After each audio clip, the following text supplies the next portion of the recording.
the left side.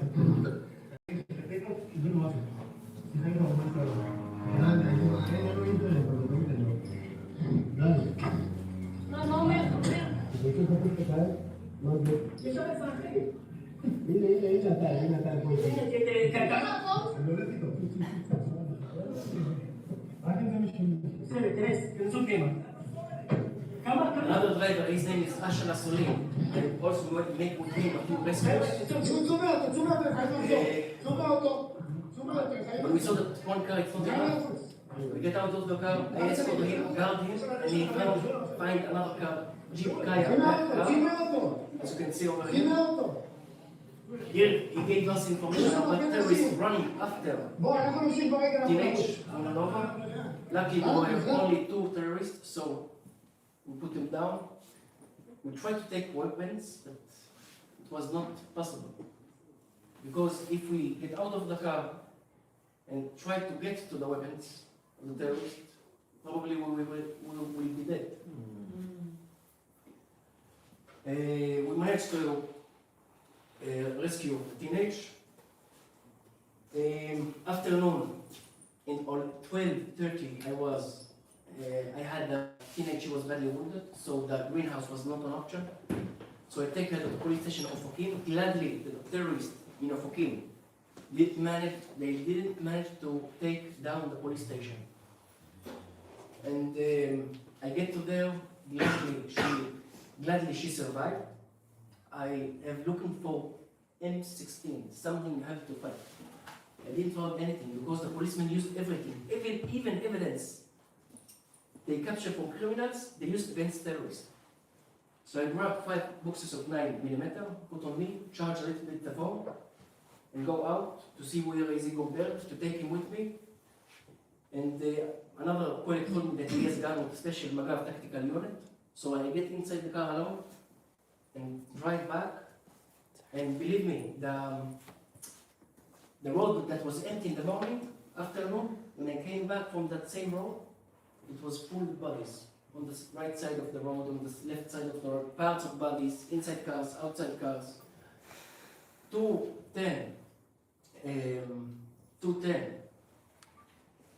That's the laser? No. That's the back end of the way in, and here is the front. Here I met a lieutenant, his name is Ayala Aron. He was trying to replace the wheel, the left front wheel of his police unit car. It was all shaking. I told him, Ayala, move aside, let me do it. I didn't know in what situation he was, and he didn't know in what situation I was. And he told me, Remo, come, I want to show you something. All the right side of his car was full with holes of bullets. It's a miracle that even one bullet didn't hit him. And then he told me what happened with him. His 2 boys were in another party. They managed to escape inside the rain, and he rescued them. That's very brave thing.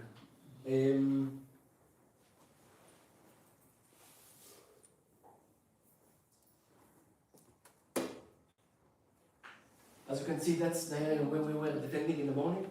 As you can see, the minibus, all was blown up by RPG. On the right side, when I came back to that exam area 244, I saw the teenage, she with the short blue dress, with the face down to the dust. From here and up, everything was burned. You have to understand, the terrorists didn't care who you are, if you are a Jew or Muslim, Christian or Druze. All they wanted to do is to kill as many as they can, kidnap as many as they can, and make a lot of destruction. They don't present not the Islam, not the Quran, because in the Quran it's written, you're not allowed to kill. Very simple. On that day we saw that they didn't care at all. A woman that were in hijab, pregnant, they didn't care. They shot multiple times. Another bus driver, mini bus driver, he's telling them, I am Arab from Jerusalem. They didn't care, they shoot him in the head. You know, from my city, Rahat, it's the biggest Bedouin city in Israel. Many came to help that day. Unfortunately, some of them were killed on the road and some of them were kidnapped.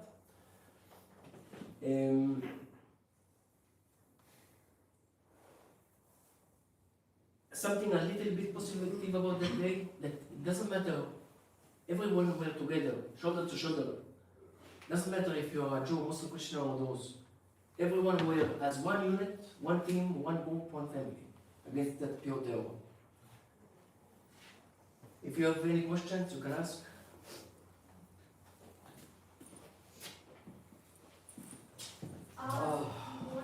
Okay, please first. I have the question. This question I asked other people also before I came here. When that happened, 2023, this invention. All of a sudden, they came in the morning. There was a festival was going on. So, what are or were the intelligence agency of Israel doing that time? How come you didn't have any clue that it could be happen like that at this time when everything was trying to resolve the situation of two states? It's a political question, and as a policeman, I cannot answer the question. But you can heard, like, maybe you told. About the Nova Party, no one knew about it. Yes. When the terrorists saw teenage coming from two directions, 2 a.m. in Be'eri, they understood there is a party over there. 2 days before the party was transferred to there. It was supposed to be somewhere else, and it was transferred to the area of Reim just 2 days before. You know, until today, parties, it's something that you go only with a pistol. Not with heavy weapons, like a mag or something like that. I have a supportive question for her. When it was happened, thank you so much and salute for you, saved 200 survivors. But the question is, when you saw 8 a.m.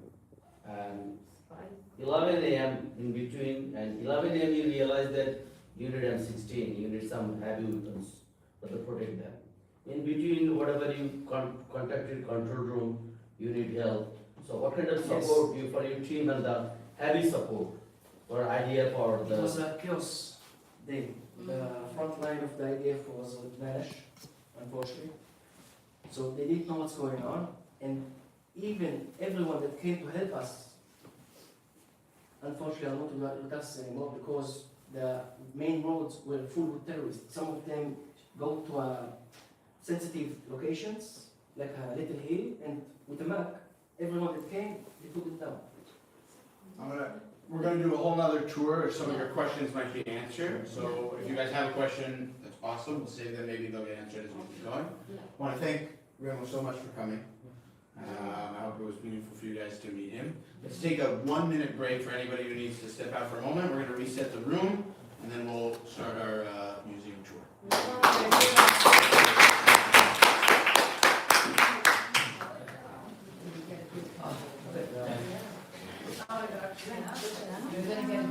Among the 350 of us, there's one who's a little bit more special than all the rest. His name is Joey. Joey is an officer in Duv Devan, a special forces unit in the IDF.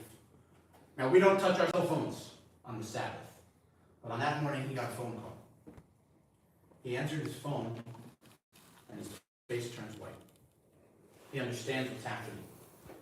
He immediately puts his phone back in his pocket and turns to his family. There's a disaster in the south, I have to go. He goes back to his base, he throws on his uniform and his gear. He picks up his weapon and he runs towards the chaos.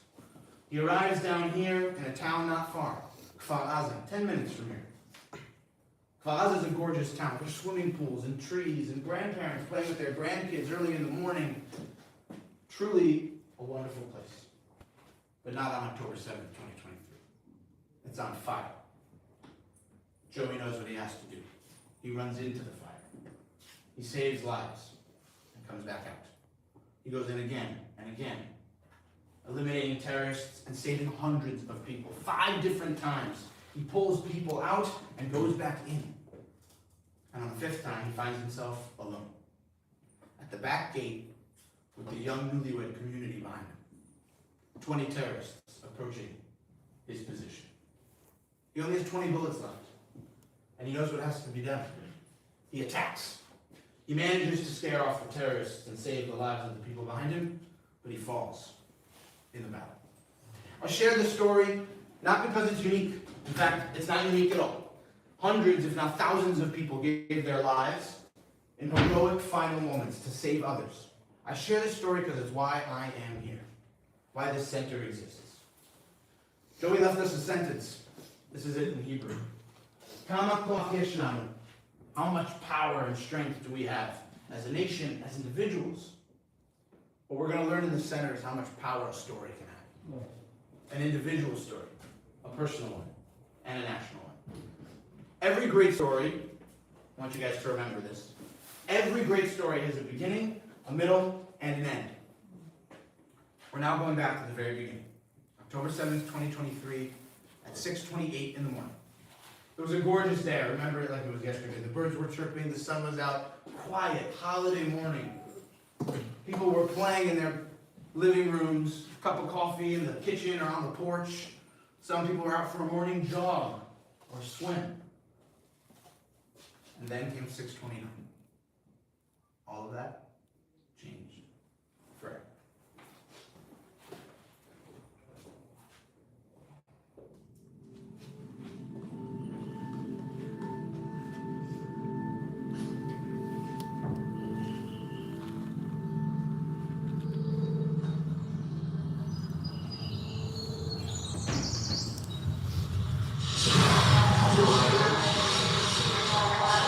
בוקר שבת 7 באוקטובר, הבוקר הזה נפתח מטוסי ירי כבדים. מחבלים חודרים עם פני חרב ופיים אחרים.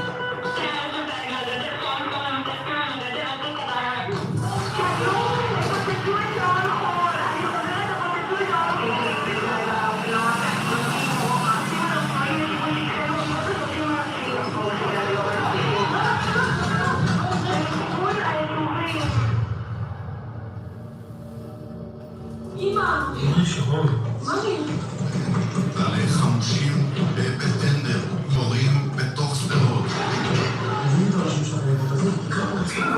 מחבלים שעוברים בין השכונות. תעזבו אותו בקשר, תגיעו אלינו, יש פה רבים שמגדרים את התחנה. אנחנו נמצאים עד לפני התחנה. תגיעו עכשיו דחוף, כל מי שיכול להגיע, כל כוחות שיכולים להגיע, להגיע דחוף עכשיו. ההתפרעה היו גובלים, ויורים התיכונים. תפעיל דחוף סתם שתחות 5 מחבלים בשער הראשי, אני רואה את המצלמות. להפיל אותנו כדורים ברגליים. ישראל נמצאת תחת מתקפה, מתקפת טרור משולבת מאז שעות הבוקר.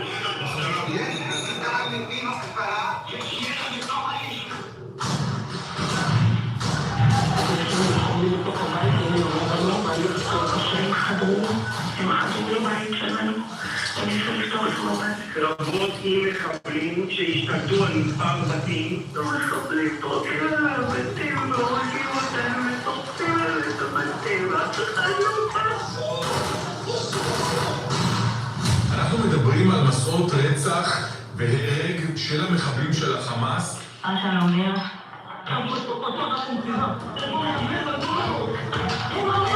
נמצאים את האלפיים, ואנחנו כולנו פה בגלל המחבלים, ואנחנו נמצאים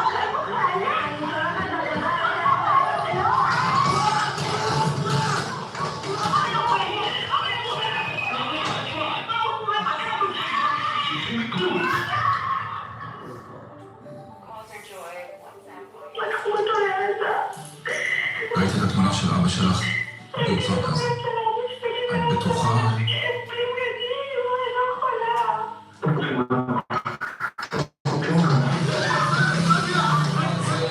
זה הרבה יותר גדול ממה שאתם יכולים לדמיין.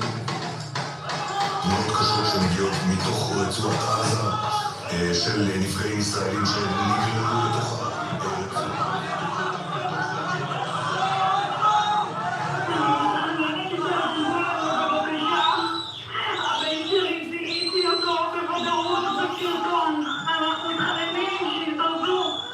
בסרטון מראים שמענים אותם.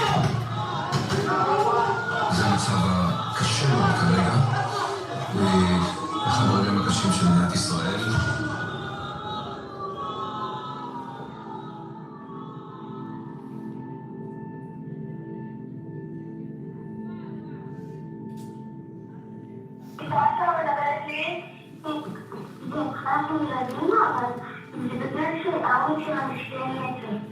שמה ההורים שלכם? מתו. מתי מתו? עכשיו יש, הם תמיד 9 ובת 6. מי שם נכנס לבית, קרא ואמא שלנו, ואבא שלנו נתן לנו החוצה, ואז רצה לעבור, ואז ברחנו לבית. אולי במחפוצה ויחד עם אבא. ומי איתך בבית? אני, אחותי ואמא, שהם עשו לי אבא ואחותי נתן לנו.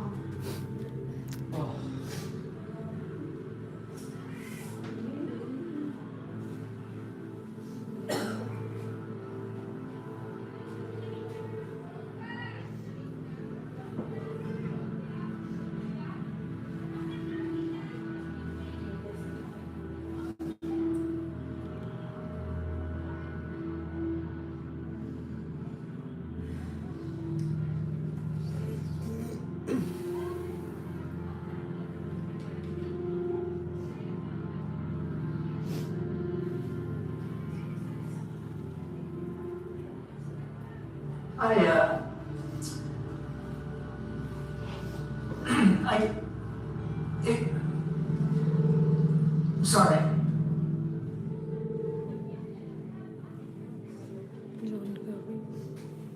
How do ordinary people living ordinary lives become heroes in an instant?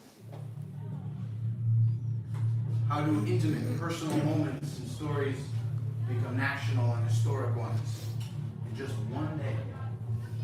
There are millions of personal moments and stories we could share with you from October 7th. In fact, thousands of them are here on the screens. If you know a name, a family, a town, or a story, you'll find them on these maps. But we highlighted 4 immensely personal stories that represent the very best that this country has to offer. Daria, you'll find her in the corner of the room, represents the children of October 7th. A 10-year-old girl whose father, his boyfriend, and his girlfriend were killed in the kitchen. And she protected her little brother for hours with terrorists in the home until the IDF and her neighbors came to rescue them. The death shelter, right here. The story of Anil Shapiran, who stood just outside the party of Aleim in a shelter with 20 of his friends behind him as terrorists threw grenade after grenade into the shelter. He threw them back out. The 8th grenade killed him. He gave his own life so that his friends might be able to live. The youth of Israel. Amit Man represents the medical community, who did everything they could to save lives. She was in Be'eri on the morning of October 7th, where she lived. She runs to the medical clinic and saves hundreds of people throughout the day until the terrorists overrun the clinic. And finally, the armed forces, the people who run to the fire. People like Remo, who you just met, represented here by the Sderot police station, not far from here.